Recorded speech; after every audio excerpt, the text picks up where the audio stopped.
আমার নবী পাক আসাটাই হলো সারা পৃথিবীর জন্য রহমত। আমার নবী পাকের ওসিলায় আল্লাহ জাআলাল আরদা মাসজিদা, সারা জগৎটাকে আল্লাহ মসজিদ বানায় দিয়েছে। সারা জগৎকে কি বানায় দিয়েছে? মসজিদ। আগের শরীয়ত বড় কঠিন ছিল। এই কথাটা বলে আমি দোয়ার দিকে চলে যাচ্ছি, অল্প সময়ের মধ্যে দোয়া হয়ে যাবে।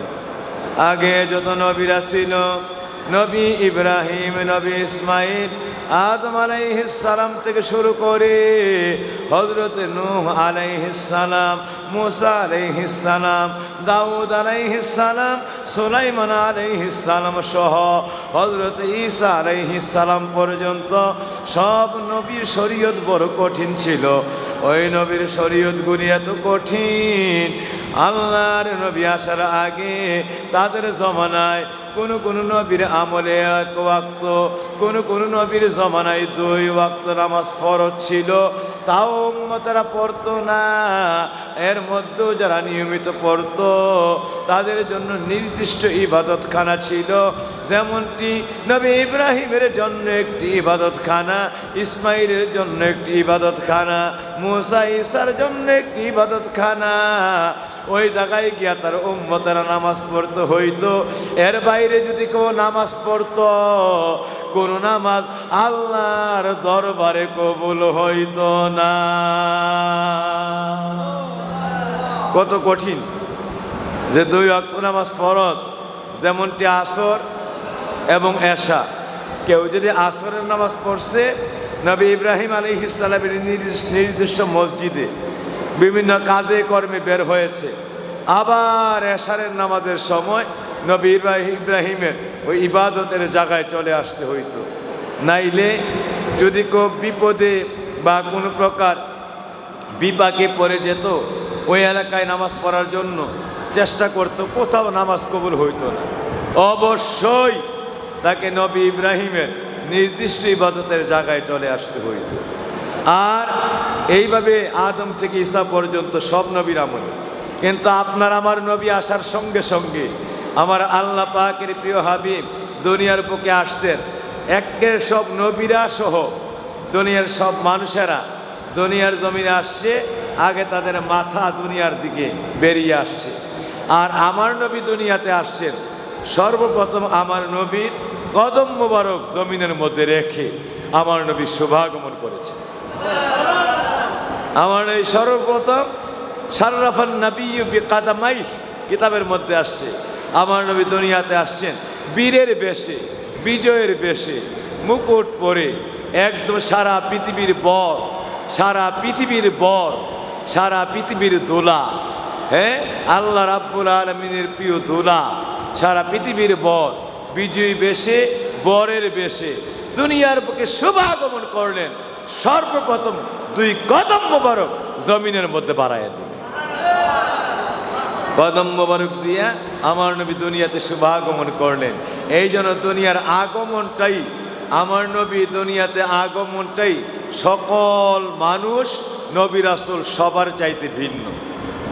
সবাই দুনিয়াতে আসছে আগে মাথা দিয়া, আর আমার নবী দুনিয়াতে সর্বপ্রথম শুভাগমন করেছেন কদম মোবারক রেখে। কদম মোবারক রেখে আগমন করেছে। এরা জন্ম বললে আমার নবীর ডেফিনেশন, ডেসক্রিপশন, আমার নবীর শুভাগমনের বর্ণনাটা ছোট হয়ে যাবে, এটা শানের নুকসানি হবে। আমার নবী আসছেন কদম মোবারক রেখে। কি রেখে? কদম মোবারক রেখে। এই জন্যই আমার নবীর আগমনটাকে বলা হয় শুধুমাত্র জন্ম না, শুভাগমন। শুভাগমন। কারণ আমি মিরপুর আসছি, গাড়ি থেকে যখন নামছি মিরপুরে, তখন কি আগে মাথা দিছি না কদম রাখছি? সবাই বলেন আগে মাথা রাখছি না কদম দিছি? আমার নবী এইটা দিয়ে বুঝাইছে যে আজকাই নবীর জন্ম না, নবী এর কোটি কোটি বছর আগে, আদমেরও আগে, আমেনারও আগে, আব্দুল্লাহরও আগে, সারা পৃথিবীর আগে, কুল কায়নাতের আগে আল্লাহ পাকের কুদরতি অবস্থায় আল্লাহ পাকই জানে আল্লাহর নূর থেকে, আল্লাহর নূরের ঝলক থেকে কিভাবে সৃষ্টি করেছেন। সৃষ্টি আমিনার ঘরে হয় নাই, জন্ম আমিনার ঘরে হয় নাই, আমিনার ঘরে শুভাগমন হয়েছে। কারণ আমি আজকে মিরপুর আসছি, আজকে আমার জন্ম হয় নাই, আজকে গাড়ি থেকে নামছি, আমার আগমন হয়েছে। এরও আরো অনেক বছর আগে আমার জন্ম হয়েছে। ঠিক না বেঠিক? আমার নবী এইটাই প্রমাণ করেছে। এরও হাজারো হাজারো কোটি কোটি বছর আগে আল্লাহ পাক আমার নবীর সৃষ্টি করেছেন। কতকাল কত বছর আগে সেটা দুনিয়া আসমান কেউ জানে না আমার আল্লাহ ছাড়া। আর যেই দিন মা আমিনার ঘরে দুনিয়াতে আসছেন, এর শুধুমাত্র শুভাগমন করেছেন, জন্ম না। আমার নবীর জন্ম হয়ে গেছে, সৃষ্টি হয়ে গেছে কোটি কোটি বছর আগে। একদম আদম আলাইহিস সালাম, মা আমিনা, আব্দুল্লাহ, গোটা দুনিয়া, ফেরেশতাকুল, দুনিয়াকুল, সমস্ত সৃষ্টিকুলের আগে আমার নবীর সৃষ্টি হয়েছে। ঠিক না বেঠিক? আরো জোরে ঠিক না বেঠিক? তাইলে সমস্ত সৃষ্টিকুলের আগে আমার নবীর সৃষ্টি হয়েছে। আর তিনি যখন মা আমিনার ঘরে আসছেন, শুধুমাত্র শুভাগমন করেছেন। কি করেছেন? শুভাগমন করেছেন। সুতরাং বাবাজিরা আমার, এই জন্যই সবার জন্ম এক টাইপের, আর আমার নবীর আগমন আরেক টাইপের। সবাই আসলো মাথা দিয়া, আর আমার নবী দুনিয়াতে শুভাগমন করলেন কদম মোবারক রাইখা। আমি গাড়ি থেকে নামছি কদম রাইখা। সুতরাং এইটা দিয়ে বুঝাইছি মিরপুর আজকে আমি আগমন করছি, আজকে আমার জন্ম হয় নাই। এরও 20-50 বছর আগে আমার জন্ম হয়ে গেছে। আর আমার নবী আব্দুল্লাহর ঘরে, মা আমিনার ঘরে কদম রেখে শুভাগমন করলেন, বুঝাইয়া দিলেন আজকে আমার জন্ম হয় নাই, শুভাগমন হয়েছে। এরও কোটি কোটি কোটি কোটি বছর আগে আল্লাহ পাক আমাকে সৃষ্টি করেছেন, আমার জন্ম কোটি কোটি বছর আগে হয়ে গেছে। এই জন্য পৃথিবীতে শুধু একজন আছে মহাজন, যার জন্মের, যার আগমনের দুইটা হালাত। পৃথিবীতে জন্মের সকল মানুষ নবী রাসূলের একটা হালাত, সবার হয়েছে জন্ম। আর আমার নবীর হয়েছে জন্ম এবং শুভাগমন, জন্ম এবং সৃষ্টি। আমার নবীর দুইটা হয়েছে। আমার বাবাজিরা, কেমন করে? আমার নবীর মা আমিনা সৃষ্টির আগে, আব্দুল্লাহ সৃষ্টির আগে, সবাই সৃষ্টির আগে আল্লাহ পাকের কুদরতি নূরের ঝলক থেকে আমার নবীকে আল্লাহ কোটি কোটি কোটি কোটি সীমাহীন বছর আগে আল্লাহ সৃষ্টি করেছে। আমার নবীর মধ্যে সৃষ্টিও আছে, আবার মা আমিনা আব্দুল্লাহর রেহেম জুড়ে আল্লাহ পাক আমার নবীকে দুনিয়াতে শুভাগমন করাইছেন। এই জন্য নবীর বিশেষত্ব দুইটা, নবী পাকের সৃষ্টি, আবার নবী পাকের শুভাগমন। এই মহা মুজেজা আর কোন নবী রাসূল কারোর মধ্যে নাই। আমার নবীর সৃষ্টিও হয়েছে, আবার আব্দুল্লাহ মা আমিনার রেহেম জুড়ে দুনিয়াতে শুভ আগমন হয়েছে। এইটা পৃথিবীতে আর কারুর মধ্যে আল্লাহ দান করে, আরো জোরে দান করে নাই। শুধু একজনকে দান করেছেন, নবী কামলেওয়ালাকে। ওনার মধ্যে দুইটা মুজেজা, একটা হলো সৃষ্টি আর একটা হলো আগমন। একটা হলো সৃষ্টি আর একটা হলো সৃষ্টি। যখন হয় তখন আব্দুল্লাহর সৃষ্টিও হয় না। সৃষ্টি যখন হয় তখন আব্দুল্লাহর সৃষ্টিও, আব্দুল্লাহ আমিনও সৃষ্টি হয়েছে আমার নবীর উসিলায়। আব্দুল্লাহ আমিনও সৃষ্টি হয়েছে আমার নবীর উসিলায়। আর আব্দুল্লাহ আমিনার ঘরে যখন নবী দুনিয়ার বুকে শুভাগমন করলেন, জন্ম না, এটা ছিল শুভাগমন, এটা ছিল শুভাগমন। আমার নবী দুনিয়াতে কদম মোবারক রেখে শুভাগমন করেছেন। আমি শুধু এতটুকুন বলেই শেষ করছি, এখনই দোয়া হয়ে যাবে। আমার নবী যখন কদম মোবারক রাখে, জাআলাল আরদা মাসজিদা, আল্লাহ সারা জগৎটাকে মসজিদ বানিয়ে দিয়েছে। ও আল্লাহু আকবার।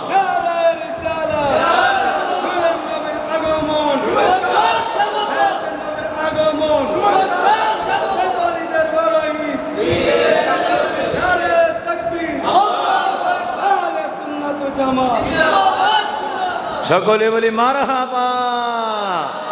আমার বাবাজিরা খুব খেয়াল, অনেকে আওয়াজটা জাজালু তো হয়তো অনেকে বুঝতে পারছেন, অনেকে বুঝতে পারেন নাই। সারা রাত্রের চাইতেও মূল্যবান ওয়াজ হয়েছে এখন 2 মিনিটে। মানে আমার নবী, সারা পৃথিবীর নবী রাসূলদের শুধু একটাই বিশেষত্ব, তাদের জন্ম। আর আমার নবীর বিশেষত্ব দুইটা। বিশেষত্ব কয়টা? একটা হলো তার প্রথম সৃষ্টি, আরেকটা হলো মা আমিনার ঘর জুড়ে ওনার আগমন। অন্য নবীরা শুধু জন্ম, আর আমার নবীর হলো মানে আমিনা আব্দুল্লাহ যারা আছে তারা পর্যন্ত আমার নবীর ওসিলায় সৃষ্টি হয়েছে। তারা পর্যন্ত আমার নবীর ওসিলায় সর্বপ্রথম আমার আল্লাহ আমার নবীরে বানাইছেন। না বানাইলে লাউলাকা লামা খালাকতুকা ইয়া রাসূলুল্লাহ। আল্লাহ বলেন লাউলাহু লামা খালাকতু আফলাক। আমার নবীরে যদি আল্লাহ না বানাইতো, আদম, ঈসা, মুসা, আব্দুল্লাহ, আমিনা তো দূরের কথা, আল্লাহর আল্লাহিত্বটাও প্রকাশ করত না। সুতরাং বাবাজিরা, আব্দুল্লাহ, আমিনা এগুলো পরের কথা। আদম কালা সৃষ্টি করতো না আমার নবীরে না বানাই। তাইলে এখানেই তো মুজাদার কত বড় বিশাল মুজেজা যে আমিনা আব্দুল্লাহ ঘরের মধ্যে আমার নবী আইলো। তারাই সৃষ্টি হয়েছে আমার নবীর উসিলায়। তারাই সৃষ্টি হয়েছে আমার নবীর উসিলায়। আব্দুল্লাহ সৃষ্টি নবীর উসিলায়, আমিনা সৃষ্টি নবীর উসিলায়। বেয়াদবগুলি বুঝে না, না বুঝা ফতোয়া দে। নবী তো আব্দুল্লাহ আমিনার ঘরের মধ্যে আমরার মতোই দুনিয়াতে জন্মগ্রহণ করছে। নাউযুবিল্লাহি মিন যালিক। আরে বেটা, তোমার আব্দুল্লাহ আমিনা যার কথা তুমি বলছো, তারাই সৃষ্টি হয়েছে, জন্ম হয়েছে আমার নবীর উসিলায়। আমার নবীরে না বানাইলে আদমকেও, আসমান জমিনকেও, চন্দ্র সূর্যকেও, সব কিছু তো পরের কথা। আমার আল্লাহ যে এক, আল্লাহ আহাদ লা শারিকা লাহ, এই আল্লাহিত্বের প্রকাশটাও হইতো। সব কিছু কারে দিয়া? নবী মুহাম্মাদুর রাসূলুল্লাহ সাল্লাল্লাহু আলাইহি ওয়াসাল্লাম। এই নবী যখন শুভাগমন করলেন, আল্লাহ বলেন জাআলাল আরদা মাসজিদা ইয়া রাসূলুল্লাহ জাআলতু দীনাকাল আইসার। আপনার জন্য গোটা ধর্মটারে সহজ বানায় দিলাম, আপনার উম্মতের জন্য ধর্ম পালন সহজ করে দিলাম। অন্যান্য নবীর উম্মতেরা এক ওয়াক্ত নামাজ পড়ে, আরেক ওয়াক্ত পড়তে হইলে যেই জায়গায় থাকুক, হাটে মাঠে ঘাটে দূরে দূরান্তে দেশ বিদেশে, তাকে আবার নামাজ পড়ার জন্য ওই জায়গায় ফিরে আসতে হইতো, নাইলে তার নামাজ কবুল হইতো না। আর আপনি আগমন করার সঙ্গে সঙ্গে ঈসা, মুসা, ইব্রাহিম, আদম থেকে শুরু করে সব নবীর শরীয়ত উল্টায় দিলাম, পাল্টায় দিলাম। ইয়া রাসূলুল্লাহ, আপনার জন্য সারা পৃথিবী, গোটা জমিন আসমানকে মসজিদ বানিয়ে দিলাম। আপনার উম্মত এক ওয়াক্ত নামাজ পড়ে কুমিল্লা গেছে, ঢাকা গেছে, আরেক জায়গায় গেছে, কাজে কর্মে গেছে, পরের ওয়াক্ত নামাজ পড়ার জন্য আর মিরপুর আসতে হবে না। ওই জায়গার মধ্যে হাটে থাকুক, মাঠে থাকুক, গাঠে থাকুক, লঞ্চে থাকুক, স্টিমারে থাকুক, প্লেনে থাকুক, যেই জায়গায় থাকবে, যদি স্থলভূমিতে থাকে ওই জায়গায় সে নামাজ পড়বে। আর যদি আসমানে, গাড়িতে, লঞ্চে, স্টিমারে, স্থলভূমিতে নামাজ পড়ার ব্যবস্থা নাই, ইশারা দিবে, ইশারার মধ্যেই ওই জায়গাটা মসজিদ হয়ে যাবে। আপনার কদমের ছোঁয়া দুনিয়ায় লাগছে, এই দুনিয়ার ভিতরে যা আছে সব কিছুটাই মসজিদ হয়ে গেছে। ওই জায়গায় ইশারা করে সেজদা দিবে, ওই ইশারাটাই মসজিদ হয়ে যাবে। ওইটাই আমার দরবারে মসজিদ হইয়া সেজদাটা আমি আল্লাহর আরশ বরাবর আরশে মুআল্লা আয়েশা আপনার কদম মুবারকের উসিলা লয়া ওই সেজদাই কবুল হয়ে যাবে। সুবহানাল্লাহ। সুতরাং আমার নবীর খাতিরে আল্লাহ সমস্ত জগৎটাকে মসজিদ বানিয়ে দিয়েছে। আসরের নামাজ পড়ছেন মিরপুরে, জরুরি কাজে ঢাকায় গেছে, এশারের নামাজ আজান দিছে, মাগরিবের আজান দিছে, ফিরা নামাজ পড়ার জন্য মিরপুর আসতে হবে না। বৈরব থাকেন, ইশারায় সেজদা দেন, কবুল হয়ে যাবে। ঢাকায় এশারের নামাজ পড়েন, যেই জায়গায় থাকেন ওই জায়গায় সেজদা দেন, কবুল হয়ে যাবে। আল্লাহ বলেন মিরপুরটাও মসজিদ, বৈরবটাও মসজিদ, ঢাকাও মসজিদ, রাস্তাঘাটও মসজিদ, সবটাই মসজিদ বানিয়ে দিলাম। আপনার কদম লাগার সাথে সাথে গোটা জমিনকে আমি আল্লাহ মসজিদ বানিয়ে দিয়েছি। আল্লাহু আকবার। এরই কারণ হলো রাহমাতুল লিল আলামিনের কদম মুবারক। রাহমাতুল লিল আলামিনের কদম মুবারক, এই কদম লাগার সাথে সাথে সারা জগৎ আল্লাহর মসজিদ হয়ে গেছে। আল্লাহু আকবার। সারা জগৎ আল্লাহর কি হয়ে গেছে? মসজিদ হয়ে গেছে।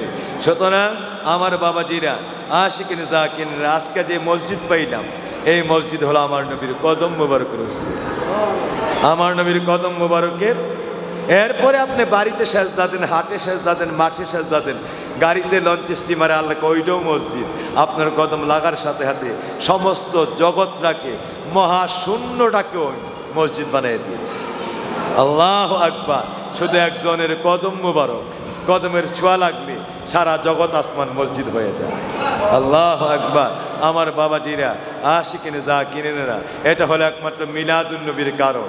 এই জন্যে আল্লাহ কয়, যার উসিলায় নামাজ পাইলি, যার উসিলায় মসজিদ পাইলি, মসজিদ অর্থ সেজদা দেওয়ার স্থান, যার উসিলায় মসজিদ পাইলি, আমার তো সেজদা দিলি, আমার কাছে নামাজ পড়লি, আমার তো সূরা পড়লি, কেরাত পড়লি, আলহামদুলিল্লাহি রাব্বিল আলামিন, ইন্না আতাইনাকাল কাউসার, আমার দরবারে সূরাও পড়লি, আলহামদুলিল্লাহ সূরা পড়লি, কেরাত পড়লি, আর সুবহান রাব্বিল আযীম পড়লি, সুবহান রাব্বিল আলা পড়লি। কিন্তু জানোস কার উসিলায় এই মসজিদ পাইলি, সেজদা দেওয়ার জায়গা পাইলি, আমারে সেজদা দিলি, আমার কদমে দোয়া তাসবিহ তাহলিল পড়লি। আর দেরি নয়, কবুল করাইতে হইলে তাড়াতাড়ি করে যার উসিলায় মসজিদ পাইলি তারে তাড়াতাড়ি করে ওই নামাজের মধ্যে তাজিমের সঙ্গে, মহব্বতের সঙ্গে, আত্তাহিয়াতুর মধ্যে ওই নবীর কদমে, যার কদমে মসজিদ তার কদমে সালাম দিয়ে দে। আসসালামু আলাইকা আইয়ুহান নবিয়্যু ওয়া রাহমাতুল্লাহ, আসসালামু আলাইকা আইয়ুহান নবিয়্যু ওয়া রাহমাতুল্লাহ। সালাম দিলি মিলাদুন নবী পালন হয়ে যাবে। যার খাতিরে, যার আগমনে মসজিদ, তার মিলাদুন নবী পালন করে তার কদমের মধ্যে সালাম দিয়ে দে। ওই সালাম মিলাদুন নবীতে কবুল হইয়া আমি আল্লাহর আরশ পর্যন্ত চলে আসব। আল্লাহু আকবার।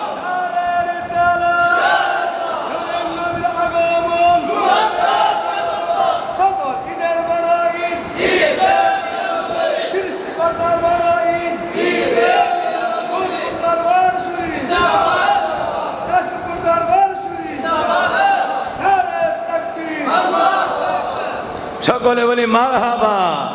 সুতরাং এই জন্যই নামাজ আমার নবীর সালাম দেওয়ান লাগে। এই জন্যই আসসালামু আলাইকা আইয়ুহান নাবিয়্যু ওয়া রাহমাতুল্লাহ। আল্লাহ কয়, আমারে সেজদা দিছ, আমার কাছে সূরা পড়ছ, কেরাত পড়ছ, তেলাওয়াত করছ, এটা পাইছত কারে দিয়া? যার কদমে মসজিদ, যার কদম লাগলে মসজিদ হয়ে গেছে।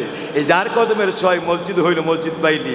আর ওই মসজিদ আমার সেজদা দিলি, হাটে মাঠে ঘাটে যেখানেই হোক, ও বান্দারে আর দেরি করিস না, তাহিয়াতের মধ্যে তাড়াতাড়ি করে ওই কদমের মধ্যে সালাম দিয়ে দে। ওই কদমে যেই মাত্র সালাম কানেকশন হয়ে যাবে, আমার দরবারে সেজদা, নামাজ, দোয়া, কেরাত যা কিছু আছে ওই কদমের কানেকশন লইয়া আমি আল্লাহর আরশ পর্যন্ত কবুল হয়ে যাবে। সুতরাং মিলাদুন নবী পালন করো না, মুখে খাও না, নাকে খাও।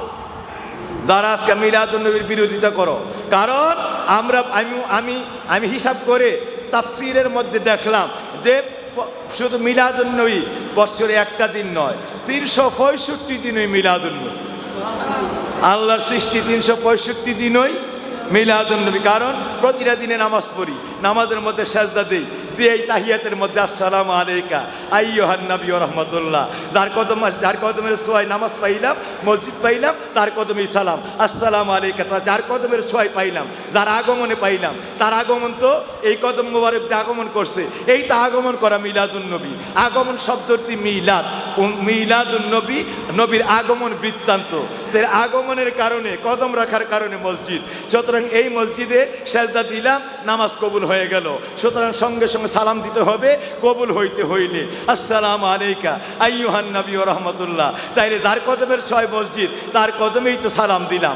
বাবাজির এত ওই কদমের মধ্যে প্রত্যেক ওয়াক্তে মিলাদুন নবী। আপনার আগমন, আপনাকে আসসালামু আলাইকা আইয়ুহান নবী ওয়া রাহমাতুল্লাহ। নবী আপনার আগমন, আপনার কদমে সালাম, আসসালামু আলাইকা আইয়ুহান নবী ওয়া রাহমাতুল্লাহ। সুতরাং বিরোধীকারীর বাচ্চারা যারা আছো, তোমরাও তো জানো না যে প্রত্যেক নামাজে নামাজে নামাজে নামাজে ওই নবীর কদমে সালাম দিয়া মিলাদুন নবী পালন করতে আসো।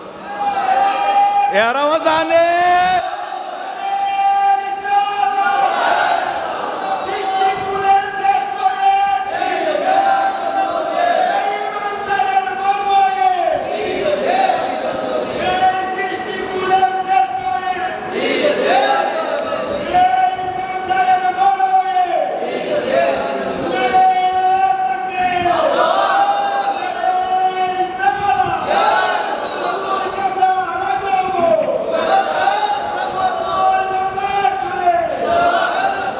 সকলে বলি মারহাবা। মুসলমানের ঈদ হলো বছরে 58টা, আর সর্বশেষ দলিল হলো মুসলমানের ঈদ বছরে 365 দিন। আমি আর দলিলের দিকে গেলাম না, একটা দলিল দিয়া দিলাম ফাঁকি দিয়া। আসসালামু আলাইকা আইয়ুহান নাবিয়্যু ওয়া রাহমাতুল্লাহ। নবী গো, যে আপনার কদম লাইক আজকা মসজিদ, আপনার কদমে সালাম।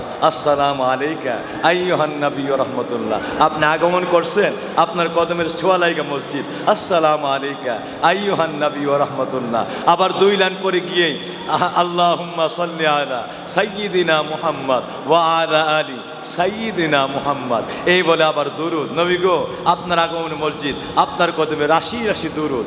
আল্লাহুম্মা সাল্লি আলা সাইয়্যিদিনা মুহাম্মদ ওয়া আলা আলি সাইয়্যিদিনা মুহাম্মদ কামা সাল্লাইতা আলা সাইয়্যিদিনা ইব্রাহিম ইলা আখিরিস সালাত। সুতরাং আমার বাবাজিরা, আমি আপনাদেরকে বলছি যে যারা এই নবীর মিলাদুন নবীর দুশ্মনী করে, বেদাত বলে, এরাও জানে না যে প্রত্যেক ওয়াক্তে নবীরে সালাম দিয়া, যার আগমনে মসজিদ তার কদমে সালাম, যার আগমনে মসজিদ তার কদমে সালাম। এই আগমন এইটাই মিলাদ, আগমনটাই মিলাদ, আগমনটাই মিলাদ। এই মিলাদের উপর আপনাকে সালাম। আপনি আগমন করেছেন, আপনার কারণে মসজিদ, আপনার কারণে সাজদা দিতে পারছি, আপনার কদমে সালাম। আসসালামু আলাইকা আইয়ুহান নাবী ওয়া রাহমাতুল্লাহ। সুতরাং দিনে, বৎসরে 365 দিনে কমপক্ষে 5 ওয়াক্ত নামাজে প্রতি ওয়াক্তে ওয়াক্তে ওয়াক্তে ওয়াক্তে ওই কদমে সালাম দিয়া মিলাদুন নবী পালন করতে আসে। না আল্লাহ করতি না, মুখে খাইতি না, নাকে খাওয়ায় সালাম। এও জানে না এই মিলাদুন নবীতে নাকে গিলতাছে, মিলাদুন নবীতে নাকে গিলতাছে, সে যে পালন করতেছে এটা নিজেও জানে না। কারণ গবেষণা, রিসার্চ গবেষণা ওই পর্যন্ত নাই, যার কারণে সে এখন পর্যন্ত জানে না সে যে প্রতি ওয়াক্তে মিলাদুন নবী পালন করতেছে। নামাজ পড়ে আল্লাহ, এর মধ্যে মাঝখানটা ঢুকে গেছে সালাম লয়ে নবীর কাছে। আসসালামু আলাইকা আইয়ুহান নাবী ওয়া রাহমাতুল্লাহ। আল্লাহুম্মা সাল্লি আলা সাইয়্যিদিনা মুহাম্মদ। নবী গো, এই যার কারণে আপনার কদম মুবারকে আপনি আগমন করছেন, এই কদমের ছোঁয়ায় মসজিদ, নামাজ পড়লাম, আল্লাহর কদমে সাজদা দিতে পারলাম। ইয়া রাসূলুল্লাহ, আপনাকে সালাম। আসসালামু আলাইকা আইয়ুহান নাবী ওয়া রাহমাতুল্লাহ। আল্লাহুম্মা সাল্লি আলা মুহাম্মদ। আপনার কদমে দরুদ, রাশি রাশি দরুদ আপনার কদমে অর্পণ করে দিলাম। সুতরাং বাবাজিরা, মিলাদুন নবী পালন করতে না, অমাকারু অমাকার আল্লাহ। আল্লাহর কৌশল যে কত আশ্চর্য কৌশল, এমনভাবে সেট করছে, পড়বি না তোর নামাজও কিয়ামত পর্যন্ত কবুল হবে। সুতরাং সারা পৃথিবীতে আমরা বেদাত বলতে পারবি, কিন্তু নামাজে ঢুকে নিজেই মিলাদুন নবী পালন করবি। এছাড়া এই নামাজকে কিয়ামত পর্যন্ত আল্লাহ পাক এমন কবুল করছেন যেটা ওয়াজিব বানাই দিচ্ছেন, কিয়ামত পর্যন্ত ওয়াজিব বাদ দিয়া নামাজ কবুল করানোর কোনো ব্যবস্থা নাই। বুঝতে পারছেন? আসসালামু আলাইকা আইয়ুহান নাবী ওয়া রাহমাতুল্লাহ। আমার নবীর সালাম, এটা নামাজের ওয়াজিব বানাই দিছে। নামাজের কি বানাই দিছে? ওয়াজিব, মানে আবশ্যক, পড়তেই হবে। না পড়লে নামাজ কিয়ামত হয়ে যাবে, কবুল হবে না। বুঝালো নবীর দুশ্মনের বাচ্চারা। সুতরাং আমার বাপজিরা, আমরা এই জন্য আমি আজকাল দলিলটা দিয়া গেলাম, মিলাদুন নবী মানি বৎসরে 65 দিনে মিলাদুন নবীর দিন। বৎসরে 365 দিনই মিলাদুন নবীর দিন। সুতরাং মিলাদুন নবী নাই কোন হন, বেদাত কোন হন, মানে 365 দিনই মিলাদুন নবী দিয়া কাটাইতে হবে। ইমানদার হইলে 365 দিন মিলাদুন নবী পালন করতেই হবে। আসসালামু আলাইকা আইয়ুহান নাবিয়্যু ওয়া রাহমাতুল্লাহ। আপনার কদম মুবারকে সালাম, আপনার আগমন, যার কারণে মসজিদ, যার কারণে আজকের সেজদা, যার কারণে নামাজ, আপনার কদমে সালাম। সুবহানাল্লাহ, সুবহানাল্লাহ। মিলাদুন নবী, চিনলি না রে কপালে পোড়া নূর নবীজির শান, বলুন চিনলি না রে কপালে পোড়া নূর নবীজির শান। হায় রে চিনলি না রে দুশমনেরা নূর নবীজির শান। হায় রে 365 দিনে, 365 দিনে যাকে দাও সালাম, তিনি না রে কপালে পুরা নূর নবীজির শান। বলুন চিনলি না রে কপালে পুরা নূর। আনা 365 দিনে যাকে দাও সালাম, চিনিলি না রে কপালে পোড়া নূর নবীজির শান বলুন চিনিলি না রে কপালে পোড়া নূর নবীজি সকলে বলি মারহাবা। বক্তারা তো ওয়াজ করে গেছে, তা আমরা তো আর এই ওয়াজ করে কষ্ট দেওয়া ঠিক না, তো আমরা শুধু একটু দোয়াই করি। আমি জাস্ট মিলাদুন নবীর হক আদায় করার জন্য একটু ছোট্ট করে দলিল দিয়ে দিলাম যে মিলাদুন নবী মানি 365 দিন ওই ঈদে মিলাদুন নবী। আল্লাহর সৃষ্টির 365 দিন ওই ঈদ মিলাদুন নবীতে সৃষ্টি করেছেন। এমন একটা দিন নাই যে এই দিনের ওয়াক্তে ওয়াক্তে ওয়াক্তে ওয়াক্তে আমার নবীর আগমনের সালাম নাই। আপনি আইসেন ইয়া রাসূলুল্লাহ আসসালামু আলাইকুম, আমি আইসি এমনি আপনি সালাম দিচ্ছেন আসসালামু আলাইকুম। তা আমি আইসি সালাম দিচ্ছেন, আমরাও প্রত্যেকটা দিন এই দিন নবী আইসে ওই নবীর কানরে আল্লাহ নবী মসজিদ সব পাইছি, এই জন্য ইয়া রাসূলুল্লাহ আসসালামু আলাইকুম আইয়ুহান নাবিয়্যু, ইয়া আসসালামু আলাইকুম ইয়া আইয়ুহান নাবিয়্যু ওয়া রাহমাতুল্লাহ। এই বলে আমার নবীকে আমরা এক্কারে আমার নবীর আগমনটার আশীর্বাদ শুভ সংবাদ সালাম দিয়া নবীর কদমে নিজকে অর্পণ করে দিই।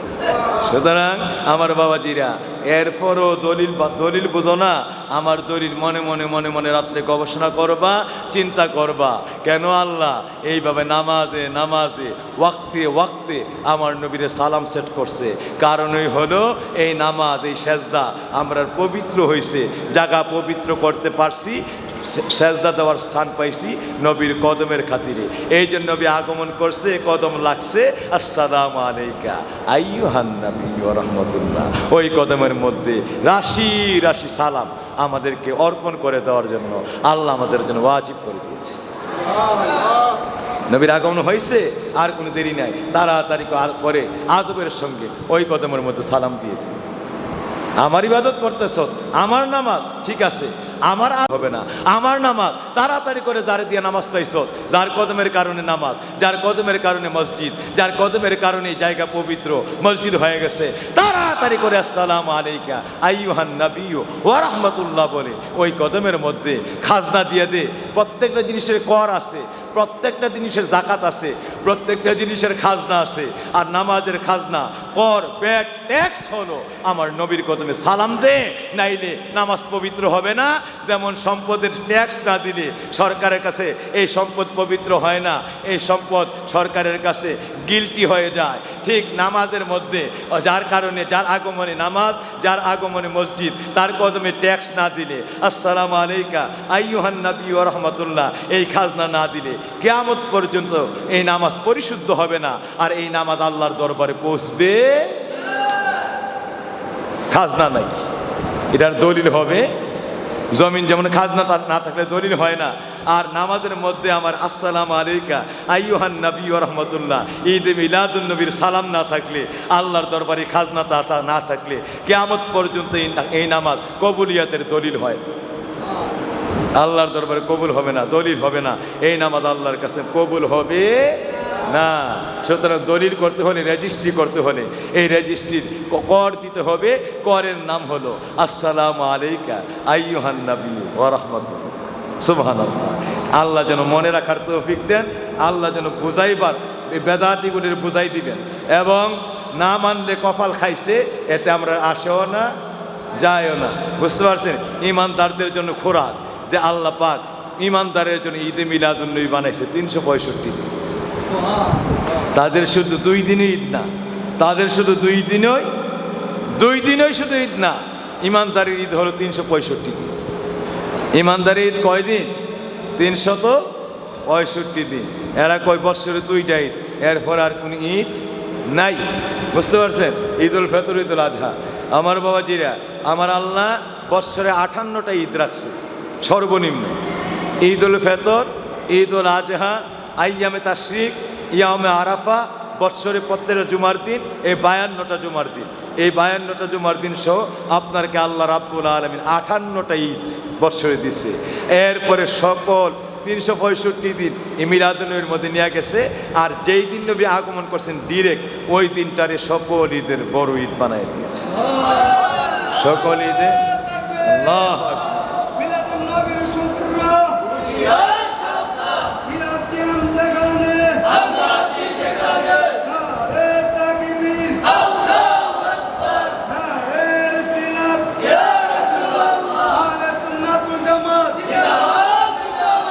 আমার বাবাজিরা যে যেখানে আসি সকল আম্বে কারামের জিকির বুকে লইয়া সকল আম্বে কারামের জিকির আউলে কারামের জিকির ইমানের কালামা বুকে লইয়া আমার আল্লাহর দরবারে কয়েক মর্তবা তরিকতের নিসবত অনুযায়ী নবী ইসমাত আমার আল্লাহর দরবারে লা ইলাহা ইল্লাল্লাহ আমার আল্লাহর কাছে নবী ইসমাতের জিকিরে মশগুল হয়ে যান লা ইলাহা ইল্লাল্লাহ লা ইলাহা ইল্লাল্লাহ লা ইলাহা ইল্লাল্লাহ লা ইলাহা লা ইলাহা ইল্লাল্লাহ লা ইলাহা ইল্লাল্লাহ লা ইলাহা ইল্লাল্লাহ লা ইলাহা ইল্লাল্লাহ লা ইলাহা ইল্লাল্লাহ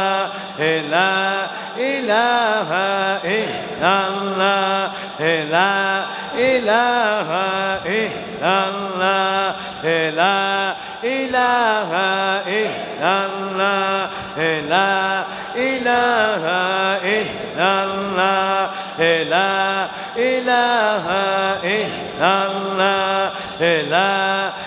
ইলাহা ইল্লাল্লাহ লা ইলাহা ইল্লাল্লাহ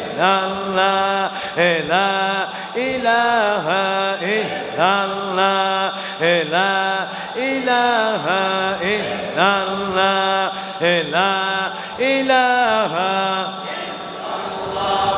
লা ইলাহা ইল্লাল্লাহ লা ইলাহা ইল্লাল্লাহ লা ইলাহা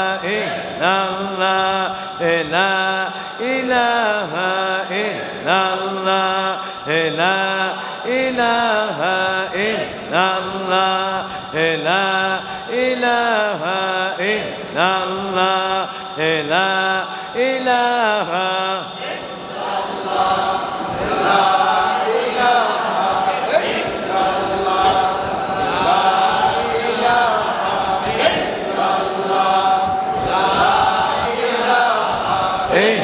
ইল্লাল্লাহ লা ইলাহা ইল্লাল্লাহ লা ইলাহা ইল্লাল্লাহ লা ইলাহা ইল্লাল্লাহ লা ইলাহা ইল্লাল্লাহ লা ইলাহা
اللهم صل وسلم وبارك عليه আমার বাবাজিরা পর্দার আমার মায়েরা রাত গভীরে আল্লাহ যেন আজকার মিলাদুন নবীর মাহফিল কবুল আর মঞ্জুর করেন আমাদের জীবনের গুনাহ মাফ কইরা দেন যারা এত সুন্দর করে মাহফিল সাজাইলো, আল্লাহ যেন কোটি কোটি গুণ নিয়ামত দিয়ে তাদের জীবনে সাজায় দেন।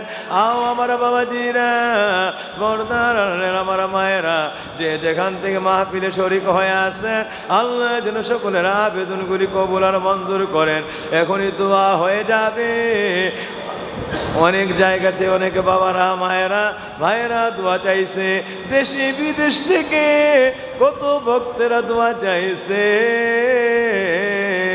আল্লাহ যেন তাদের আবেদনগুলি কবুল আর মঞ্জুর করেন, বিপদ আপদ বালা মুসিবত থেকে উদ্ধার করেন। কে কি চায়, কার কি দরকার, সকলের হাজতগুলি পূরণ করে দেন। সর্বরহমতের আশায় সূরা ফাতিহা একবার, ইখলাস শরীফ 3 বার পড়েন। বিসমিল্লাহির রহমানির রহিম, আলহামদুলিল্লাহি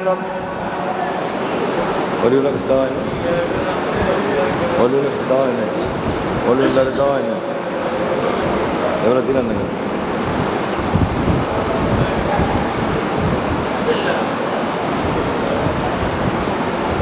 সিরাতাল লাযীনা আন'আমতা আলাইহিম।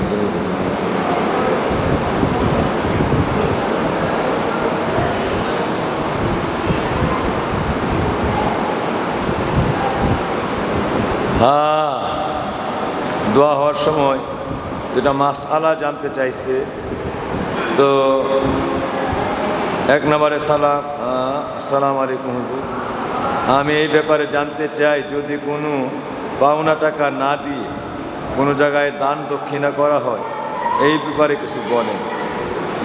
আর আরেকটিও, মসজিদে চেয়ারে বসে কি সুস্থ ব্যক্তি নামাজ পড়তে পারে, এই ব্যাপারে জানতে ইচ্ছা করে, একটু অনুগ্রহ করে বলবেন। তো বিষয় হলো, 1 নম্বরে পাওনা টাকা না দিয়ে যদি দান দক্ষিণা করে, আসলে যিনি পাবেন এই টাকা কর্জ পরিশোধ করা তার জন্য ওয়াজিব, ফরজ। আর কোথাও দান খয়রাত করার তার জন্য নফল। সুযোগ থাকলে করবে, না থাকলে করবে না। কিন্তু যার থেকে কর্জা আনছে, এই করজে হাসানা ওই ব্যক্তিকে পরিশোধ করে দেওয়া, বুঝাইয়া দেওয়া, এটা ফরজ করতে হবে।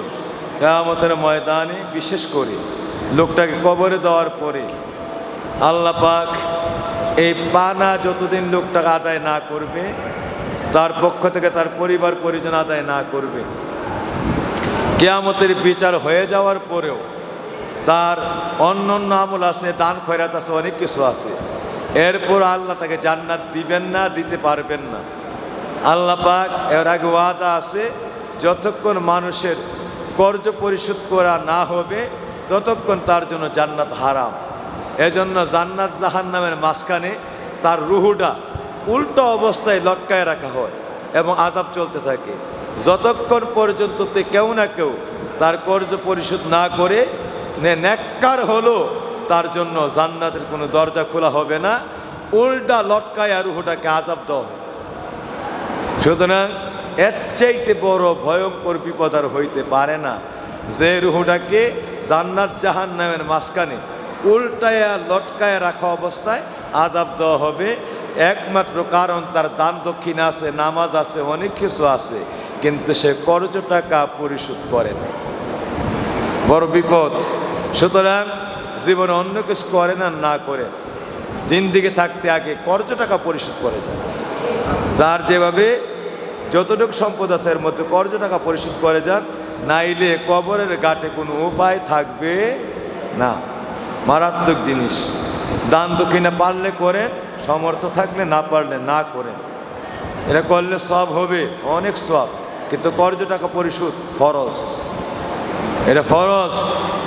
সুতরাং ওইটা হলো করলে সব আছে, না করলে গুনাহ না। আর এটা ফরজ, না করলে জাহান্নাম জান্নাতের মাঝখানে উল্টা লুহুটা লটকায় রেখে আযাব চলতে থাকে। আর চেয়ারে বসে নামাজ, সুস্থ ব্যক্তি তো চেয়ারে বসে পড়বেই না, নামাজ কবুলই হবে। সুস্থ ব্যক্তি চেয়ারে বসে নামাজ পড়লে নামাজ কবুলই হবে। এবার অসুস্থ ব্যক্তি, অসুস্থ ব্যক্তির জন্য মাসআলা বেশিরভাগ এবারতে আসছে, সেও অসুস্থ ব্যক্তিও নামাজ মসজিদে দাঁড়ায় পড়বে, আর না পারলে মসজিদে বসে বসে পড়বে। বাড়িতে ঘরে যদি বসে থাকতে পারে, আরেকটা আবারও আসছে, সে যদি মসজিদে হাইটা আসতে পারে তাইলে সে বসে নামাজ পড়তে পারবে। সে যদি মসজিদে হাইটা আসতে পারে, তো যেই লোকটা মসজিদে এসে চেয়ারে বসে নামাজ পড়ে, সে কিন্তু চেয়ারে বসে বাড়ির থেকে আসে না, সে হাইটা আসছে। তা হাইটা যেই ব্যক্তি আসতে পারবে তার চেয়ারে বসে নামাজই হবে। আমার ফতোয়া কি বুঝতে পারছেন? এটা আমার ফতোয়া না, এটা কিতাবের ফতোয়া। একদম সহজ হয়েছে নি আপনারা বোঝার জন্য, যে যেই ব্যক্তি বাড়ির থেকে মসজিদে হাইটা আসতে পারবে, সে যদি পয়সা পড়তে হয় তাইলে সে হুইল চেয়ারে আসতে হবে, তারে কেউ না কেউ হুইল চেয়ারে নিয়ে আসবে, তাইলে তার জন্য মাসালা হলে সে পয়সা পড়বে। এখন যদি সে হাইটা আসতে পারে, মসজিদে আইসা লুলা হয়ে গেছে, লুলা ল্যাংরা, যে না দাঁড়ায় নামাজটা পড়তে পারে না, দাঁড়ায় দাঁড়ায় হাইটা আসতে পারলো, তো মসজিদে আইসা ল্যাংরা হয়ে গেল। আল্লাহ কিয়ামতের ময়দানে এই ব্যক্তিকে এই হালাত সম্পর্কে এমন বই জিজ্ঞাসা করবেন, আমি আল্লাহর বেলায় লুলা আর রাস্তার বেলায় তুমি সোজা, ব্যাপার কি আমার বুঝাইয়া দাও। যতক্ষণ বুঝাইয়া না দিবা ততক্ষণ পর্যন্ত তোমাকে আমার জবাব জিজ্ঞাসার কাতার থেকে, আমি আল্লাহর এই জবাব জিজ্ঞাসার কাতার থেকে এক চুলো নড়তে দেওয়া হবে। সুতরাং বাবাজিরা, বড় কঠিন জিনিস। তা আপনি যদি মসজিদে এসে বৈশা নামাজ পড়তে হয়, তাইলে বাড়ির থেকে আপনাকে হুইল চেয়ারে আসতে হবে, অথবা কেউ না কেউ চেয়ারে বসায় নিয়ে আসবে, তাইলে আপনার জন্য মাসালা, আপনি বসে বসে নামাজ পড়বেন। আসতে পারলেন হাইটা, বসবেন নামাজ পড়ুন বৈশা, এটা আল্লাহর সঙ্গে গুস্তাখি হয়, বেয়াদবি হয়। 2 নম্বর বিষয়, একান্তই যদি পড়তেই হয়, অসুস্থ ব্যক্তি নামাজটা পড়তেই হয় বৈশা, তাইলে সূরা কেরাত, আল্লাহু আকবার, আল্লাহ বলছেন তুমি ইমাম সাহেব যখন নামাজে তাকবীরে তাহরিমা পড়ে তোমার নামাজের পবিত্র সূরা কেরাত শুরু করে, তখন আল্লাহ বলছে ওয়ারকাউ ওয়াসজুদু ওয়াবুদু, হ্যাঁ তোমরা কি করো, ওই বন্দা যখন রুকু করে সে যেভাবে দাঁড়াও, সে রুকু করে ও রুকু করো। এই জন্য মাসআলা হলো, ইমাম সাহেব যখন দাঁড়ানো অবস্থায় সূরা কেরাত পড়ে, এমন সময় আল্লাহু আকবার বলে তিনি দাঁড়িয়ে দাঁড়িয়ে দাঁড়িয়ে দাঁড়িয়ে সূরা কেরাত শুনবেন। যখন তিনি রুকুতে যান, ওইভাবে রুকুতে যাবেন। কোনো কারণে যদি মেরুদণ্ডের ব্যথায়, স্পাইনাল কর্ড, এই ধরনের কোনো সমস্যায় সেজদা দিতে না পারে, তাইলে আপনি তখন রুকুর থেকে আপনি বসে যাবেন, বসে বসে ইশারা করে সেজদাটা করবেন। ইশারা করে কি করবেন? সেজদা করবেন। আবার যখন ইমাম সেজদার শেষে দাঁড়ায়া যায়, আপনিও চেয়ার থেকে দাঁড়ায়া যাবেন, দাঁড়ায়া ওই সূরা কেরাতগুলি দাঁড়ানো অবস্থায় শুনবেন, রুকু যাওয়া পর্যন্ত রুকু করবেন, এরপর আপনি বসে বসে সেজদাটা দিবেন। এই হলো সেজদার মাসালা, নামাজের মাসালা। আর আপনি সূরা কেরাতও বৈশা, রুকুও বৈশা, সেজদাও বৈশা, না, এটা নিষেধ। নামাজের নুকসানি হয়ে যাবে, নামাজের হক, এটা নামাজের হকের উপরে নুকসানি হয়ে যাবে, নামাজ আদায় হবে না। এটা নামাজ আদায়ে একান্তভাবে নামাজ আদায়ে গর্হিতমূলক কাজ হয়ে যাবে, নামাজ হবে না। কিন্তু হ্যাঁ, যে প্যারালাইজড, দাঁড়াইতেই পারে না, বইতেই পারে না, উঠতেই পারে না, তার জন্য ইশারাতানো নামাজ আদায় করা যায়। শুধু তার যদি একদম প্যারালাইজ হয়ে যায়, মসজিদে যে ব্যক্তি আসে নিশ্চয়ই সে প্যারালাইজ হয়ে আসেন, নিশ্চয়ই সে, কারণ প্যারালাইজ যে ব্যক্তি হয়ে যায়, সে বাড়িতে শোয়া উঠা বসার মধ্যেই থাকে, বাড়ি ঘড়ি, ঠিক না বে ঠিক?